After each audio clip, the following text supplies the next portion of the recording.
the space is growing. This is something that we're excited to be in and, kind of help promote. And, as a podcast platform, we remain committed to, basically being neutral in that, hey, this is a space for everybody. No matter what you believe, we want to come here and hear opinions. We want to talk about it. But, in the Tennessee, California, kind of paradigm between where you live, Chris, and where we live, it's kind of like the abundance of like, hey, like we have had a lot of conversations around like what are EVs, why are they here, and it's a enlightening thing to have the knowledge that we have to kind of be able to educate. Welcome back to Turn Down for What, your source for EV news and updates. Like and subscribe for more content like this episode. Let's dive on in. Welcome back to Turn Down for What. Another day, another episode. Here we go. Today we are kind of in a transition between the conversations we've been having, and we have some upcoming episodes, like I've alluded to now for 2 weeks, in regards to the electrified aviation and some of the things that are coming down the pipe. Today we wanted to kind of just hop on and kind of talk about a few maintenance items that have just kind of like been outstanding that we've not been able to really highlight because of all of the different guests and things that we've had on the podcast recently. So I just kind of wanted to get a generalized update. One, Chris, welcome to your new podcast home studio. Look at that. Look at that setup. Come on now. Right. Tell us about your setup. Yeah. So a while back, Joe from Tesla Owners Club, San Joaquin Valley, he also does a podcast with John and some others. They're kind of really Tesla focused. Just saw the headset that I was wearing originally, the white one that also Mitch had criticized. And before I got this headset, which works a little bit better. And he was really cool, and he gifted me this really cool podcast mic, really high quality one. But I did not have the XLR cable or the arm to hold it, and frankly took me way too long. But I finally did put it together. So shout out to Joe for hooking me up with a little bit more of a professional rig. I'm not going to necessarily use it all the time, but it's nice to have, and I'll use it because it does look cool. Just depends on if the kids are running around, then I'll use the headset because it's got the better mic and noise canceling. But right now everybody's asleep. It's 8:30 in the morning and it's still summer vacation, so no noise in the background. So this works great. My kids have started school back. We have the school year has now kicked off, and so we are back to a little bit more regularity when it comes to that. But yeah, definitely a cool setup. I got this mic after some complaints by the producing team in regards to my audio quality coming out of my system, and so I think it's good to have a good setup to where you can record and have some good quality. So we'll hopefully be seeing you in the home studio more. Yeah, we look more professional even if we're not professional. That's it. I mean, it's all about the looks, Fake it till you make it. Listen at both of you. It's the perfect meme. I'm doing my part, and Josh is like, I'm doing my part, and here comes Jesse. I'm not doing well. We won't get into the reason behind it. So. That's the difference, though, is that Jesse, you're substance, and Josh and I are just trying to bring some style. But the hard work is being done. You're the road warrior out there, actually doing the work. When you look like I do, there is no style that can be made. I mean, there is nothing stylish about me. So. We're the looks, anyway. you're the grunt, and that's just the way. But hey, I'm in my semi-office studio, so I got my mic, got a little light action to keep it nice and bright, keep the face looking nice and sharp. Got a little backlight here, a little coloration in the backgrounds. I'm getting there. We're working on it one step at a time. Got to get a high quality camera is the next thing. I mean this camera's fine, but I probably could do a little better. But anyways, moving along, was kind of gonna go over a couple bits of news that have occurred recently. Was there anything else, Chris, that you wanted to talk about diagnostically before we talked about the news? I've got some different other toys and things that I was going to mention, but we can do that after the news. Okay. Yeah, I was like, there's been a couple bits of news that were kind of headlines for the week that I thought was kind of a interesting point. One of the things, living in Tennessee, one of the things that has been asked to me pretty consistently is, hey, politics, it's a big political season. what happens with the EVs, there's been statements made, in regards to just general political statements, the uh, Trump campaign, and when it came to I guess the RNC speech that he gave, there was comments about the funding and the lack of charging infrastructure and the mandates. And so a lot of people have asked me specifically about that because, obviously Jesse and I are in the charging station industry. And so I thought it might be a good conversation to have as far as hey, take politics aside, because I mean, at the end of the day, that's what the goal of the podcast is. Take politics aside. What is an EV like? What's the EV experience like? And with all the questions that have been asked to me, I figured, hey, like, why not take the moment to say, hey, look at this as a space and where it's going, no matter what happens in November, no matter what the political outcomes are, no matter what you believe, what is the EV space going to look like? And so I just thought that might be an interesting topic just for a brief moment, kind of tying into the news. We saw yesterday Donald Trump got into a Cybertruck with a streamer, and that was kind of all over the X space. Is, hey, the former president who has, made some statements that have made people question his stance on EVs.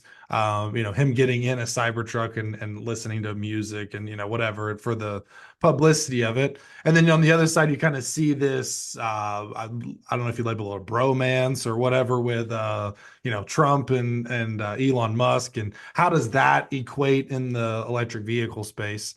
So yeah, I have some thoughts on that, but I'll let Jesse and Chris, you share maybe your overall thought on that. Oh, I see how it is. You just go ahead and take that grenade and pull the pin and throw it on Chris and I. Okay, yeah, that's Yes. nice. So Yeah, no matter what we say, someone's going to hate it. everybody's going to hate. I Here's go ahead. I think you from where you come from, you would be a very good person to kind of talk about that. Yeah, I mean, so interestingly, we were talking about kids going back to school. My kids go back next week, and my parents, who are from Pensacola, Florida, which is a part of Florida, for those that don't know, right there in the Panhandle, sandwiched with Alabama and Mississippi, Louisiana, all that kind of area of the South. It's very South, very, very rural. My dad had an old Ford truck when I was a kid.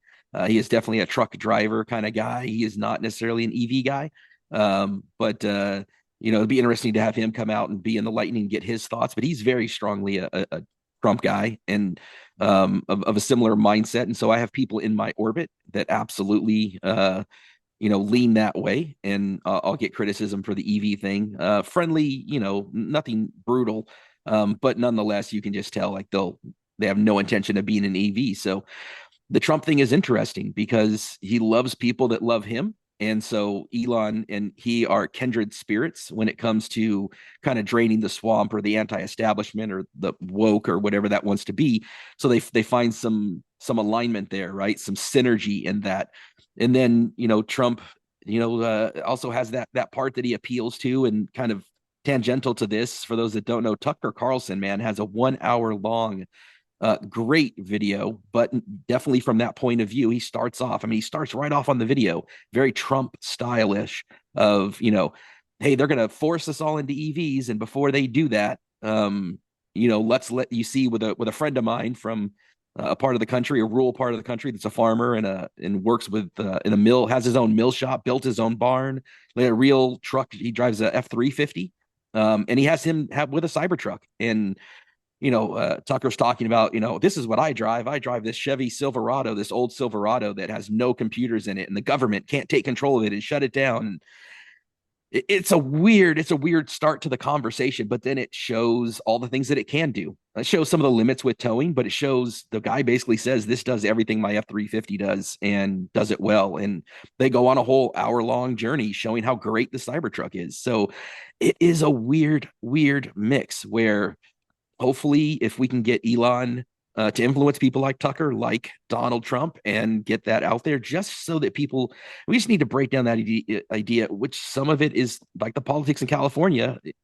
It really sucks because I want to say the guy's crazy and tinfoil hat, except that in California, they really are mandating at some point in the next 10 years that you cannot buy new gas cars. I mean, there'll be exceptions for work trucks and carve outs, and I don't think it'll actually happen. I think it's an unrealistic goal.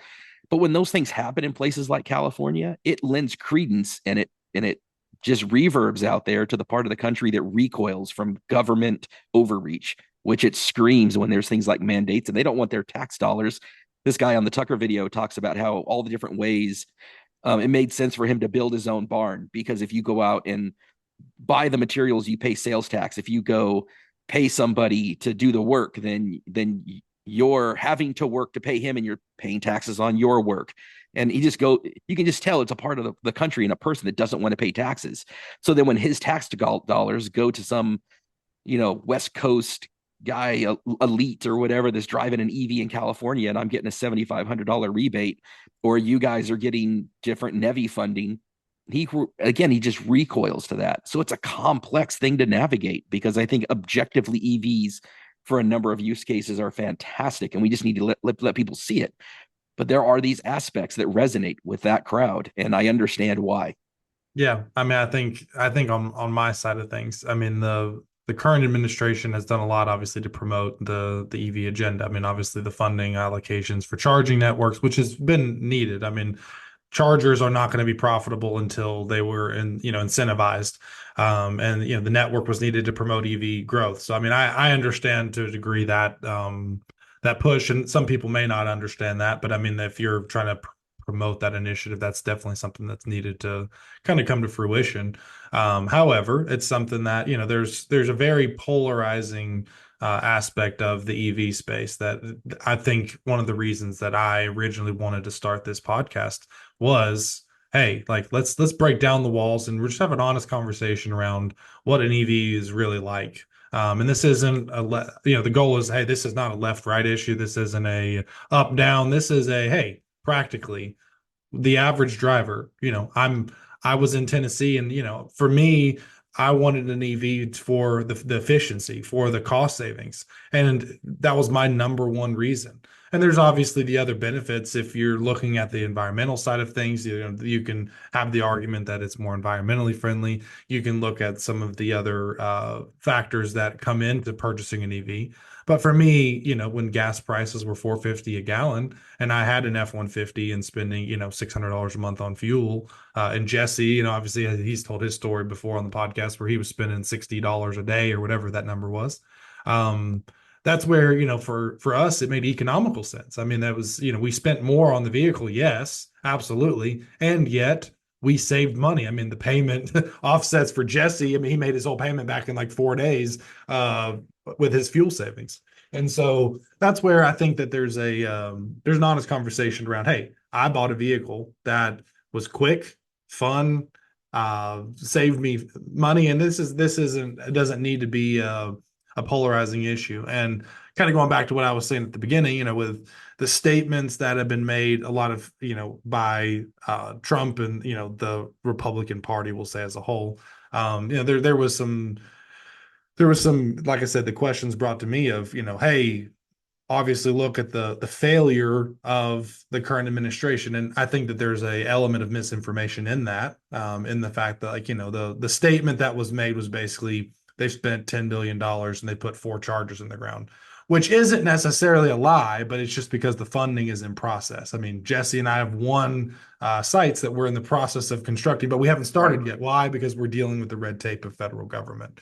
And they've allocated those funds, but they haven't been spent. And and so those are the rabbit holes. To all of those that would be leaning right and saying, hey, look at what he said. Look, the EV thing is so expensive and unfeasible. It's not necessarily true. At the end of the day, these stations will come online. There's going to be thousands and thousands and thousands of extra plugs available to EV consumers because of the funding allocated. It's going to take probably another 2 years to see most of that actually realized with chargers in the ground. But that's something that, like, all things considered, it is coming. And, I think if you look at the fine-tuned bits of the political side, obviously, the Harris campaign and all of that is obviously continuing on their EV push, and they lean more towards the mandates and some stuff, which I think turns off some of the other parties. But I think on on the right side with the Trump campaign, they have stated basically, I think that the intention, based on what I've read, is not to end all things EV and shut down all things EV. I think the intention is, hey, we're not going to be shoving a mandate. It's going to be more like, hey, it's a use case thing, which, I think makes the most sense because, in the EV world, you can look at the environmental side and say, hey, like we have to do this. And that is an opinion. And that's something that, obviously can be, sought after. But on the middle ground side of things, having it to where, hey, as an introduction, as we develop charging infrastructure, as we lower costs, as we work on some of these variables to really help promote adoption. I think that a practical use case is if I had a truck and I had to tow a boat from here to California, I wouldn't take an EV. It's not that we're not at that stage of life yet. I mean, that's not the way to do it. Now, could you use a more fuel efficient, a power boost, something like that? Yes. But the gas still very much has its place. There's a ton of freight movement. There's a ton of these things that are just not ready. The electrical grid's not ready for all out mandates. Like you said, it might be preemptive to say by 2030 we're going to be all EV in a state like California. Maybe that's more feasible, but you guys' power is 80 cents a kilowatt, and you don't have the power capabilities to manage a full 100% EV load. And so Yeah, it's not quite 80 cents, but there are times. I'm being exaggerative, but I mean, even in the 60s, and like would make it so much more expensive than the cost of fuel unless you're generating your own energy, which becomes its own thing. So I think energy independence and figuring out how to become an energy supplier, that's something that's going to be a crucial part of this, making power affordable, but also looking at the general space and saying, how can we promote growth within the space? Because I don't see Ford, Rivian, and all these companies being like, oh, well, let's assume there's administration change. Well, the EVs are over with. It's all gone. No, they're investing billions of dollars into EVs. EVs are going to continue to grow, thrive, sales, and all of those things I think are very important for the space. But that's something that the points remain that we've always stood by. We need cheaper EVs. We need more charging network. And that's going to really help encourage people to want to make that step because the affordability of an EV is the most practical thing. I mean, if you can save money by having a vehicle that you can charge at your house, then absolutely there's a much better use case to the average American. And then obviously if you have the care for the environmental side and all those things, there's the plus side to that, but it's just a consideration overall. So I'd probably take a different direction than both of you on this. For me, it's more important of what the community you live in. So for California, you had car companies. I don't know how many are still there that are building EVs. I know that was kind of the birthplace of a lot of this. But I do know in Tennessee, we have 4 major car companies that build EVs here. We know in Alabama, they have a car company there, a large one that will be making EVs there. We know there'll be Rivians being built in Georgia. We know in South Carolina, you have EVs that be built there. We have battery plants now opening up every day across Tennessee, that 3 or 4 major battery plants that are in rural areas where there's not a lot of job creation in the past. So at a time where it's hard to find jobs, I'm happy that we are making a product that can support job creation in the Southeast. So I don't care who the presidents are in when it works out to who it is, because I don't think it's going to matter. If it's one administration, hey, they're going to support what they have done to get to this point. The other administration is taking millions and millions of dollars from a EV company. So I think that's going to be helpful, that they're not going to hurt that. And if you're that administration, are you going to turn around and make legislation that's going to hurt all of the car companies in the Southeast where you have a strong base already? Go tell those people in Memphis that you just cut their jobs because, the government is going to be doing this. I just don't see that happening. So for me, I'm just going to go every day as in this industry that it's business as normal. And I'm here to make sure that if somebody wants to use those vehicles being produced by Tennesseans and Alabamians and Georgians, they can. And we're going to make the best product that we can, because it doesn't matter who it is. I feel like we can do it better than everybody else. I'm that arrogant to say I'm from Tennessee. I think I know how to charge better in Tennessee than anybody else. Now we got to prove it. That's the hard part. You got to prove it. But I don't think an administration change is really going to hurt us that much. So But that's What just on our level, not anybody else. Yeah, I wholeheartedly agree. I think that the value you see in this is, the job creation and the educational opportunities and the promotion of new technology is rapidly expanding with this opportunity. And that's something that, there's to kind of go back to the point when people are coming up to me like, oh, look, somebody said something about EVs and now look, the whole industry's tanking. It's not going anywhere. I think no matter what happens in November, we're going to continue to have EVs. We're going to continue to have opportunity. We're going to continue to see growth in that space because it is a practical solution to a lot of people's lives. I tell this to a lot of people. I think 95% of Americans could really have a practical use for at least one vehicle in the household being electric. Maybe you have the hesitancy to having an all, if you have two vehicles, having the all electric family. And I understand that. I mean, I as a driver, my wife drives a gas powered SUV. They don't even really sell full size SUVs that are electric even currently. But it makes sense if you're worried about the road trips, if you're worried about those things, maybe the first step is a plug-in hybrid. Maybe the first step is having the one local vehicle that you can drive around town being an EV.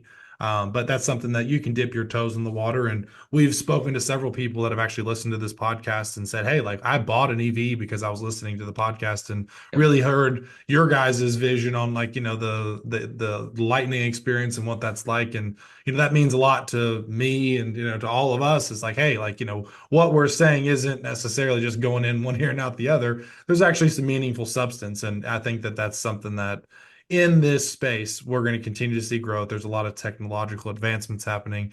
And I think that it's exciting the times ahead, regardless of what happens politically, because I think you can go to different parts of the world and feel differently about the topic. Like we were saying, Chris, I mean, in your area, it might be all buzz and hype around the EV space, but in our area, there's going to be a lot of people that have a lot of negative FUD to say about it around, what the public is presenting. And I think that there's the need for clarity on, hey, there's a space, there's a place, and the jobs and all of that, like Jesse's saying, is happening in the Southeast. Most of the EVs in the nation are made in the Southeast now. It's not Michigan anymore.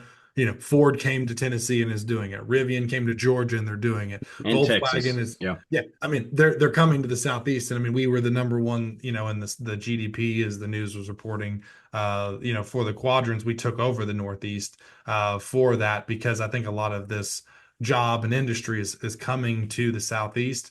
And that's a huge promotion for what the future of the industry is going to be, is all these investments that you're seeing from these companies into businesses that are taking, expansion in Tennessee and Georgia, Florida, and some of these other places. Yeah, I think the practicality of it is where I hope it really starts to transition.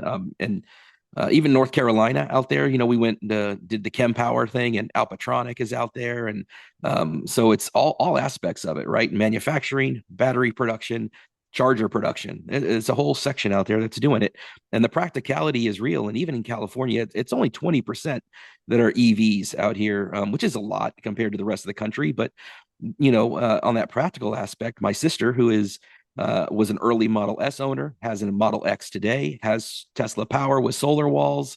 Tesla Solar with power walls. Also has a plug-in hybrid Lincoln Aviator because she tows. And that is what they use to go to Yosemite, and that is what they use to do the long road trips. And even though the X can tow, it's just not practical to tow in that circumstance. Can you do it? Sure. We've talked to and we know Martin Meek, who has towed plenty with his Lightning, and we know Sergio, who has gone across the country a couple times towing with his Lightning. Can you do it? If you want to do it, of course you can, but the average person is not doing that. And I think that's where the practicality of it, when it starts to impact jobs and it starts to really just see the benefit. I have that ideal circumstance where I'm in a single family home with a garage and a charger and solar. I mean, you just couldn't be more ideal. Not everyone is in that circumstance. I've got a friend that comes in from the Central Valley and drives a Silverado 2500 with a big ladder rack on the top of his deal. He's an electrician. And he drives all the way in from the Central Valley, and then can go to 2 or 3 job sites, maybe all the way down to Hollister, Monterey, Who knows? He can't be charging. Time is money for him. Not only is it money, but getting away from his family, he just doesn't have time to have to charge to get back home or to get to that next job site. It's not practical for that circumstances. That's where the mandate gets in the way. I think that did a lot of harm, the idea of a mandate. I think politically, I hate the idea of the whole narrative. I think it needs to switch and change, because for me, it's very much energy independence. It's domestic energy, domestic auto manufacturing. It is getting away from big oil. It's inflation protection, with, especially if you've got solar, you're not worried about those energy costs for your home. Good point. Yeah. The utility companies, man, they have you over a barrel. I mean, you want to talk about the everyman out there, and you want to talk about, the big corporate, juggernaut, or you want to talk about the swamp. I mean, there's nothing swampier than your local utility company, or at least out here in California. So people would ask me, why did you buy an EV? I say out of spite.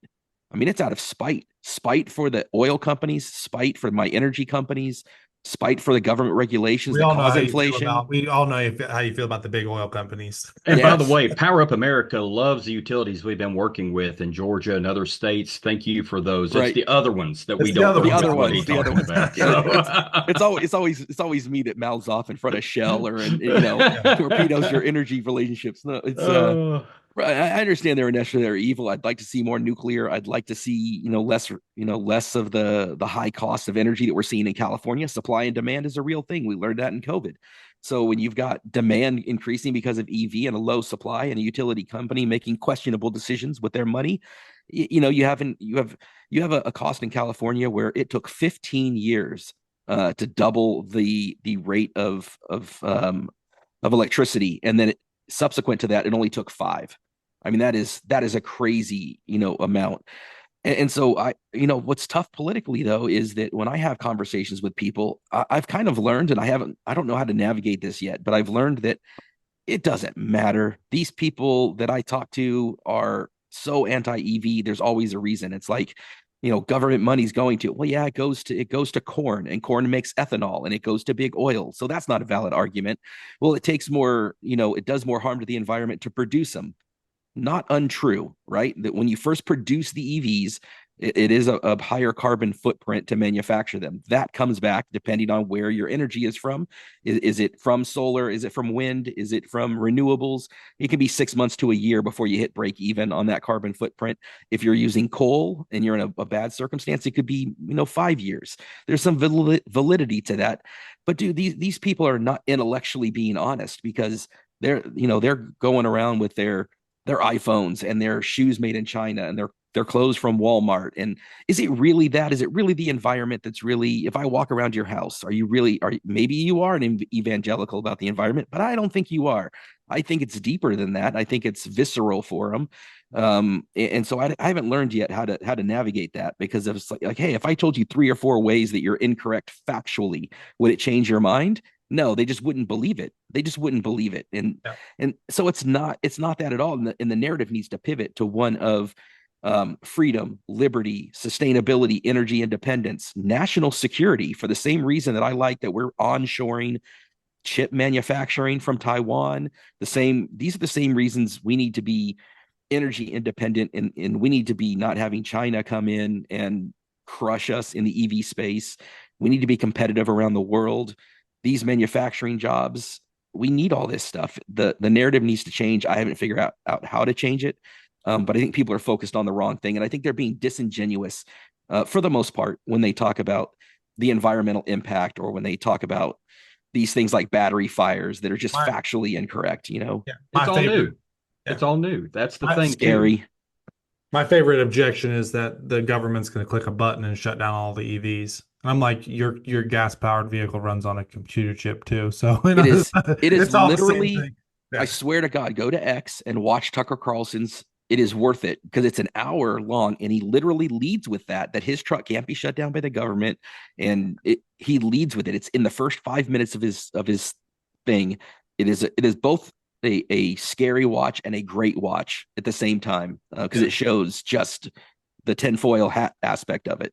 I think that there's just I think that I just our vision here and the reason that we're talking about all this is like let's take the politics out of it and keep it purely on like what is going to be best for the American experience. And that's where I think that there still will be, I mean, we're not going to remove it completely, but there's still like there's a place, no matter what you believe, there's a place for EVs. And I can say that the people I've talked to, I've been able to have meaningful conversations around, and there's going to be more content coming out. But like you're saying, when in an all gas world, we're relying a lot of times, if we're not pumping our own, getting our own oil, we're relying on Russia, we're relying on Saudi Arabia for our energy, and to bring in for the day our Hydrogen. To bring in the hydrogen conversation for the day.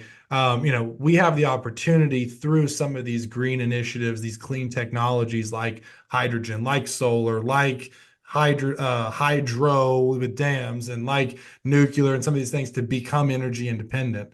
And just because it's a green technology like hydrogen does not by any means mean that it doesn't have its place. If we can take the power of the sun, convert it into energy, if we can take hydrogen and convert it into energy, guess what we've done? We have made ourselves independent of every other nation in the world, which puts us as Americans in the driver's seat. And so I could refuel my vehicle off of our own energy and have the ability to then, no matter what that looks like, stand alone as a nation, which regardless of what you think, I think that is a very crucial thing. And so I think that there's an element that just is a group discussion on, hey, like there is a place for this. It's not a partisan issue. It's not a left, right. This is EVs have their space. They're going to grow. How can we best promote it without, turning off the people that are like, that need a gas powered vehicle or that still find comfort in that, and encourage, through, methods like our platform, the acquisition of a vehicle that, might be more efficient and more, cost effective to the end user. And I'm going to go on my last point here to say that, is there going to be innovation? Yes. This F-150 Lightning for me was my first EV. There were other EVs before, but for me, that was the first truck, and I'm a truck guy. I've always been a truck guy. Is it as powerful or as durable as a 12-valve Cummins? No. And a 12-valve Cummins will always be my favorite engine ever built, because it is bulletproof. You don't need any electrical deal with it. You can run it on anything for the most part. Easy to rebuild, huge amounts of power. But will they come out with something, a 250 kilowatt battery for an F-250 or an F-350 that does get 500 miles and 300 pooling, to where you can make it to a pull under charging system? Potentially. We're trying to help with that, because it's always like I tell Josh too, and the people we work with, if you have a problem, have a solution before you bring me the problem. Tell me how to fix it before you bring it to me. What I see right now is the last quarter, 330,000 EVs were sold, which is an increase of 23% higher than the quarter before that. Whether I'm trying to convert somebody, I don't care. I have more than enough people just in the last 2 years that have converted over, to where we're nearly doubling what you have on the road. So that's who I'm trying to reach. Whether a truck can make it back and forth really don't hurt my feelings, because I know technology will catch up. I'm a firm believer in technology providing solutions. We are just getting pounded with problems today that have never been an issue before, because it's a brand new thing. Even on the charging side, Josh and I have went through 15 different companies that make all these different charging systems, and we're having to evaluate what we feel like is going to be the best for the next 5 years or 10 years down the road. Yeah. Nobody has ever done that before. And like to your point, Chris, they're building them here in the Southeast. So, for me, it's just servicing the people that are here, creating jobs where I live, and becoming more energy independent. And I don't care what's going to happen on the government side. I don't think it's going to hurt us either way for our part. I agree. Yep. Well, there you go. There might be our most controversial episode to date. You start bringing in politics and everybody gets really good job, Josh. Just drop that in on us. I know, right?